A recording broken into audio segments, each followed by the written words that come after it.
Troisième jour de Laval Virtual, la troisième journée consacrée aux professionnels, troisième et dernière journée avant l'ouverture au grand public ce week-end de 10h à 18h.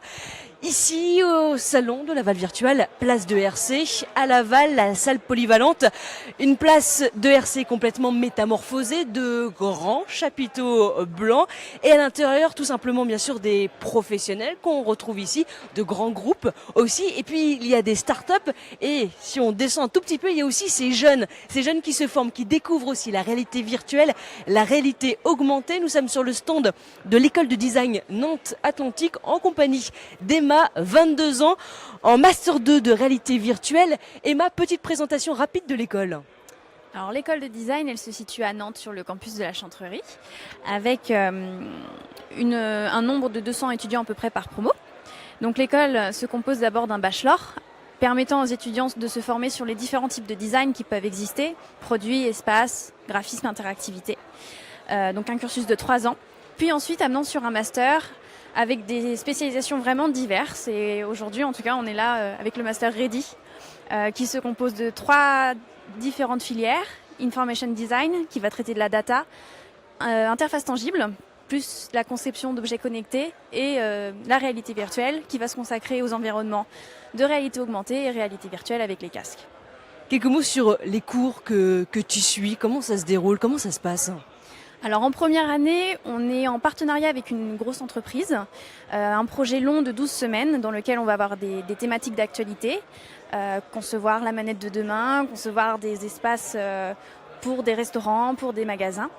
Et en deuxième année, on se consacre notamment sur le mémoire et sur un projet de fin d'études qu'on va développer durant 6 mois. Première, deuxième année du master ou c'est avant d'intégrer le master ? Le projet de fin d'études ?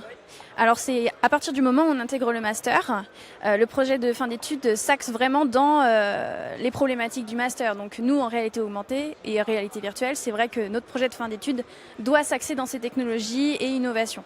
Vous êtes beaucoup ? Combien de personnes dans ta classe ? Alors en réalité virtuelle, on est une petite promo de 10 personnes qui désormais s'est ouvert à différents profils, puisque auparavant seulement réservé aux designers d'interactivité qui avaient fait un bachelor interactif. Maintenant, ça s'ouvre vraiment aux produits, aux espaces pour, je pense, exploiter différentes facettes de la réalité virtuelle. Vous êtes 10, c'est mixte ? Oui, on est 5 garçons, 5 filles. Parité totale. Oui, voilà, totalement passionnés, avec des univers totalement différents et c'est justement ces profils totalement hétéroclites qui forment une super promo. Dernière question pour toi Emma, est-ce que tu es arrivée par hasard ? Comment on intègre d'un seul coup un master à Nantes dans la réalité virtuelle ? C'était un choix, une envie depuis déjà plusieurs années ou c'est vraiment arrivé un peu par hasard ? J'avais toujours cette envie de faire du jeu vidéo. J'étais passionnée depuis que j'étais toute petite. Et c'est vrai que, issue d'un bac scientifique, je voulais vraiment m'orienter vers la création. Et l'école de design s'apparentait être un bon compromis. Donc je suis rentrée en première année pour faire du jeu vidéo et j'en ressors avec un stage dans une boîte de jeux vidéo. Qu'est-ce que tu vas faire toi dans le jeu vidéo ? Ça va être la partie code, la partie interface ? Moi, ça va être plus ce qu'on appelle le user interface. Donc s'intéresser au visuel, en fait, ce que va percevoir le joueur sur son écran et lui donner qu'il comprenne en fait la lisibilité de l'interface, l'ergonomie et que dans son jeu il ne soit pas perdu et que l'expérience de jeu en fait se déroule correctement. Vous avez peut-être d'autres questions à poser à Emma, c'est possible. En tout cas, vous pouvez retrouver de nombreux élèves sur le stand de l'école de design Nantes Atlantique. Cette fois, nous, on est vraiment en fait dans une autre partie puisqu'il y a un stand un petit peu plus loin. Ici, on est vraiment dans la zone de démo en compagnie de Thomas. Thomas, tu as 23 ans, tu es toi aussi dans le même master 2 de réalité virtuelle.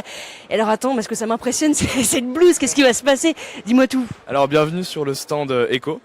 Donc nous ici nous sommes des scientifiques et nous avons notre laboratoire pour contrôler une navette à distance et on vous emmène trouver une mine de cristal en fait en réalité virtuelle. Ça c'est un de vos projets, t'es pas tout seul, Thomas a constitué ce projet, tu peux nous expliquer en quelques mots comment ça fonctionne ? Alors on est une équipe de 4 personnes, ici donc un autre ingénieur et nous avons une troisième personne qui est à l'intérieur. L'utilisateur ici, le joueur en fait qui est ici, est l'ingénieur du pilote et donc on a en fait ces données physiologiques du pilote qui arrivent en temps réel sur nos écrans et on doit le guider à travers cette mine là et éviter un maximum d'obstacles et prendre un maximum de bonus en fait dans ce niveau pour atteindre la mine de cristal à la fin de la partie. On peut aller voir le joueur qui est à l'intérieur, voir comment tout se déroule. Vous avez mis combien de temps à créer cet outil, cette technologie ? Alors cette technologie, donc c'est le fruit de 2 projets de fin d'études de mes collègues, donc l'un qui est plus axé sur le pilote et le second sur l'ingénieur. Et en soi, après le projet, la modélisation, la scénographie, etc., ça c'est un travail intensif de 2 semaines. Il y a une sorte de vapeur qui arrive, il y a rien ne prend feu, non ? Non, rien ne prend feu, rassurez-vous. Non, ici, ce qu'on essaye de traiter aussi, c'est l'expérience et la scénarisation de l'expérience. Que la personne ne soit pas seulement immergée quand elle est en réalité virtuelle, mais que ça commence avant, quand elle est sur un stand avec une scénographie, une histoire, et tout ce qui peut s'accompagner autour d'une belle expérience de réalité virtuelle. Un dernier mot, Thomas, pour dire que c'est la première fois avec ton équipe que vous présentez un de vos projets, même si on parle de réalité virtuelle, ce projet, il est réel. Qu'est-ce que ça représente de faire partie d'un salon, un salon avec cette renommée, le salon de Laval Virtual pour toi ? Bah, ça fait plaisir, c'est prestigieux. C'est sûr que confronter nos propositions déjà à un maximum de personnes, pour un designer, c'est ce qu'on recherche. Se confronter d'abord à l'utilisateur et avoir ses retours en direct, pouvoir savoir ce qu'il a pensé de l'expérience. Et s'il a adoré l'expérience, en général, c'est que tout s'est bien passé du début à la fin et qu'il a effectué un très bon voyage. On va bientôt voyager aussi, on va prendre la place d'un des ingénieurs. On mettra la blouse blanche aussi dans quelques instants. Merci beaucoup à Thomas et à Emma. Si vous voulez voir et en savoir plus sur cette école de design Nantes Atlantique, ils sont présents jusqu'à dimanche pour répondre à vos nombreuses questions. Notre prochain rendez-vous Facebook Live, ce sera dans 1 heure, ici en direct bien sûr, du Laval Virtual, salle polyvalente, place de RC.